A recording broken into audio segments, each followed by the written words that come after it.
Yeah, hi guys, it's Sunday the 12th of April 2026 and we are about to go on an amazing journey. I can't believe that it's been, well, a couple of years since we travelled over to Iceland, really. But here we are, we're going there again. We leave England, or we're leaving this area of Cambridgeshire, really, on Wednesday the 15th of April. And then we'll head down to be near, like we normally do, to be down near the Old Liz Shuttle, Channel Tunnel. We're going to head over to Poskær Stone Circle over in Denmark. So we've got a fair bit of travelling to do to get there. And what we're doing basically is travelling from, say, Cambridge as an example, right the way down to Channel Tunnel, then into France, then through part Belgium and Germany, then right up to the top of Denmark to get to Hirtshals. And it's at Hirtshals that we actually then get on the Schmirl Line ferry, the only ferry at this moment in time that takes cars. So yes, my car will be going back to Iceland, or my new car will be going to Iceland. I took a Toyota, Toyota CHR GR Sport last time. The weather was ferocious, and although that sort of car really isn't designed for Icelandic weather, it managed it, and on occasions with snow pads in tow and having to ratchet the snow pads onto the actual vehicle. But needless to say, it did it, which was great. So this time round, we've got a nice Cupra Terramar. So she's a nice bit of a bigger, heavier vehicle, wider wheels, snow mode on board. So it should manage the journey quite well, actually. But before we get there, we're going to go through and see Viborg Cathedral, which is a 19th century building, which is said to have heightened energy within. So we're certainly going to go and check that fellow out on the 18th. But when we get up to, as I said, to Schmirl Line, we're on the ferry for 3 nights. So you're at sea 1 whole day total without seeing land, which is quite fascinating. I remember when Janice and I were on there before, it was quite choppy, quite wild seas really. And there's me going outside in the early hours of the morning, my learned friend in the little apartment next door, in one of the Nordics Deluxe suites, and both next to each other. She was very, very poorly, so obviously you couldn't, she wasn't doing anything really apart from staying in bed and visiting the bathroom. I was a free spirit to do what I wanted, but about sort of 2-3 in the morning, ultimate wisdom, I decided to just throw on my trainers and a pair of jeans and a jacket and go out in the depths of the dark onto the open deck, just a few steps from my door down the hallway, in order to have a little cigarette. So there I am going up and down and up and down. And it wasn't until I came back in that it occurred to me that had I gone overboard, no one would have known. There will be no alarm, no details, and it'll probably be another couple of days before anyone realised that I was lost at sea, really. So, yeah, that was a little bit interesting to have that revelation as we're going through that.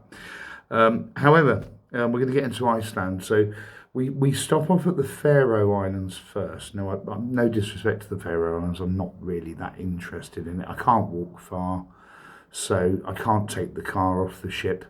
So when it docks there for the 5 or 6 hours, you can get off the ship, go and have a look around in the Faroe Islands, as it were, provided you're back at the ship ready for when it resails. I tend to stay on the ship, to be fair, and I'm sure Janice does as well, because I really can't walk that sort of distance. So basically, yeah, we go on from there, from Faroe Islands right through to Iceland, to a wonderful place called Sedishfjordur. I think I pronounced that right, Sedishfjordur. Been there before. It's got a lovely rainbow roadway pathway through the area. Normally there's a few eateries along the way, depends what you're doing, obviously.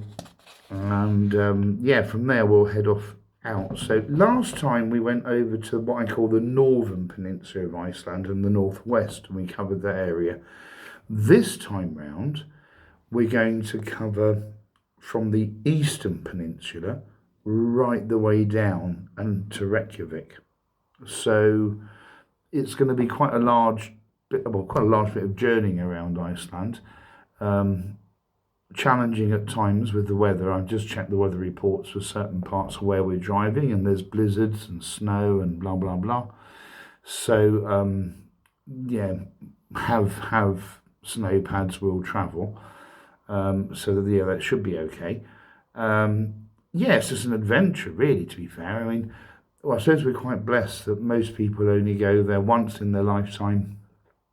We're going back for a second time, really. But I've just been diagnosed with, whether it's treatable or not, I don't know, but I've just been diagnosed with cancer, so we don't know what stage that's at. And I thought, well, bugger it, you know, that we've got to do this trip, because I don't know whether I'll get another chance in the months, years to follow, really. But we are blessed and lucky to have the journeying going on and being able to do it. I mean, obviously we do it for a reason of craft, we do it for research, we do it for multiple things on a magical level. I obtain lots of data and life experience, really, to feed that and funnel that through into my books that I write. The most recent one that's come out, which most people were aware of, is called Book of Secrets. The one that's imminent on global distribution. It's sort of halfway out at the moment. Hopefully it'll be on global distribution in the next 3 weeks. Is called Timeless. And the one I'm working on now is basically called Beyond the Message. So there are books in the making. And these quests, as we call them, these trips allow me to gather the correct information, the correct imagery, the correct main data of the what, whys, wheres and fors, really. And most importantly, I suppose there's a fourth and a fifth aspect, is, as I say, the life experience and the underpinning knowledge that encompasses the whole thing. It's really nice when you're a writer, when you're an author, to allow your own interpretation of images to, again, funnel into your book projects, into your work. So that can be quite interesting. So, but yeah, nevertheless, we're getting into Iceland. It's going to be one hell of a journey. We're probably going to cover around about 7,000 miles, which, although the trip's just under 5,000 miles, you've got to bear in mind all the different, if you get diversions or if you go backwards and forwards, visiting places, that all sort of tops the mileage up. So I'm expecting it to be around 7,000 miles over the period of a few weeks.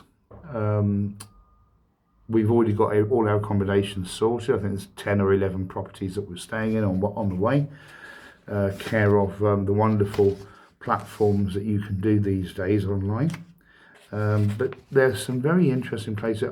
In particular, I'm looking forward to going to the Eastern Peninsula and seeing the difference there, because you're so thick towards the Arctic Circle there. And I'm just curious as to see what that feels like being there in person.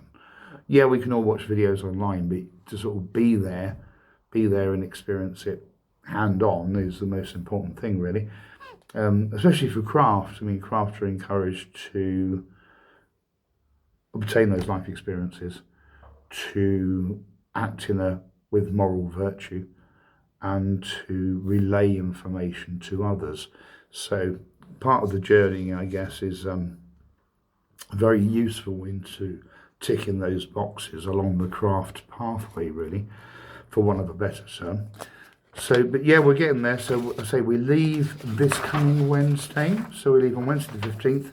We shall be returning. We'll be back in Blighty Way before then, but the actual whole quest, as it were, comes to a full end around about the 16th of May. So it's going to be good. It's going to be great. There's lots of things that I'm going to be covering on the way.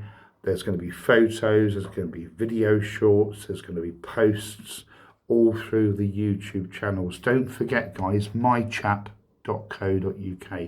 MyChap, mychap.co.uk. And that's where you can find all the links to get you onto all the other platforms that we have around the earth, as it were. Lots of stone circles this time, cathedrals in the making, wooden churches, sacred places, places of interests, and a few journeys across some really wild oceans for good measure. What more could you ask for?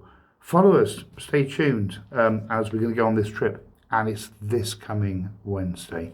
So we depart on 15th of April, so I'll be doing regular posts and things, and obviously collating the stuff for the book. Have a great day. It's sunshine here in good old Blighty at the moment.